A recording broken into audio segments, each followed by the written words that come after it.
Hi, I hear this all the time. There's no point in documenting. Everything changes too fast. So really, what's the point? And I bet you've thought about that too. If you're thinking about documenting the way you set up a launch or a funnel is set up, whether it's by you or a team member. And that sounds logical, right?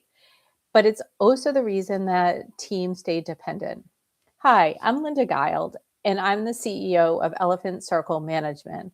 And we help coaches and small businesses to stay focused on what they love and grow with strategy and processes. So, why would it be appealing to actually have documentation? Coaching businesses are evolving quickly. You started your business and I bet you hit the ground running. And so and your offer shift and your messages, you're continuing refining it. So it feels like documenting it doesn't make a ton of sense. But what if when you started creating like that next offer and you actually said what your process is, at what point, what your timeline is, what type of assets you need, that type of thing, it may make it feel a lot more streamlined because without documentation, knowledge lives in your head, or maybe it's living in one of your team's heads. The team repeats mistakes or they don't know where to start. Onboarding takes longer. And that onboarding can, again, not just be for your clients, but it also might be with your team. People don't know where they need to go. You can't cross train because everything, is in one person's head or another.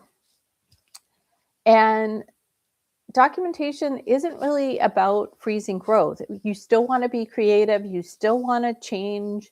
Whoever is doing that project might approach it differently, but by documenting it, you still have all the steps there.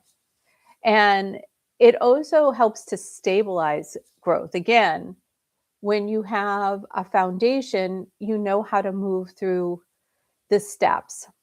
And what's great is in this day, you don't need a huge binder that's all written. It can be a lot online. It can be using a project management software. They are living documents that each person that's going to use them, they're going to adapt it. It's going to become part of their personality as well. For some projects, it may be a checklist, and team member one loves every single little detail. Person two, that's too much. They just want the high level. Both are right. But it's always a starting point so that you're not confusing people and giving them different instructions the next time around because you don't remember what you did before. It also helps you to define what done looks like and creates those standards so people know, hey, I've finished to this point. This means it's done. We're good to launch. We're good to post.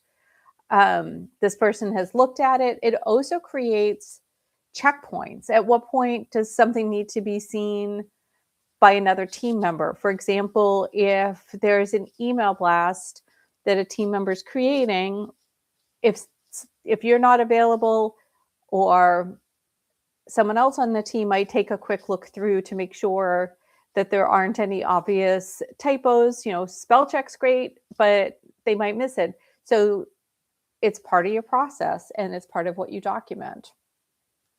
So when you think about what documenting or creating processes can look like, one of the things that I see teams doing is using tools such as Loom. And if you're not familiar with it, it's just LOOM.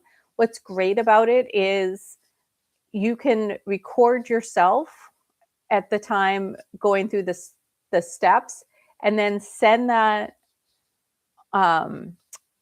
video to your team member that shows what you're doing, or say you want to review something that they've done. Say they've created a worksheet for you and you have a bunch of small changes.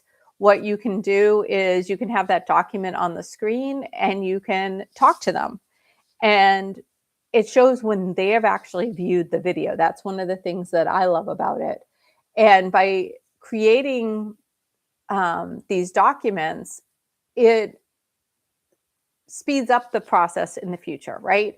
And it also decreases the number of questions that you'll have, the number of mistakes. So it actually speeds up your team and creates some velocity in the business because you're now more able to focus on what you love to do, which is work in your coaching, work as a coach, not work in the coaching business. So if documentation feels overwhelming, I'm going to challenge you to pick one process, one part of what you do. So for example, do you have a process for creating content for, for your marketing? Document how that works on one page, just step by step. And let me know in the chat how that felt. And if you have questions, and I'd love to hear from you, and have a great night. Thanks.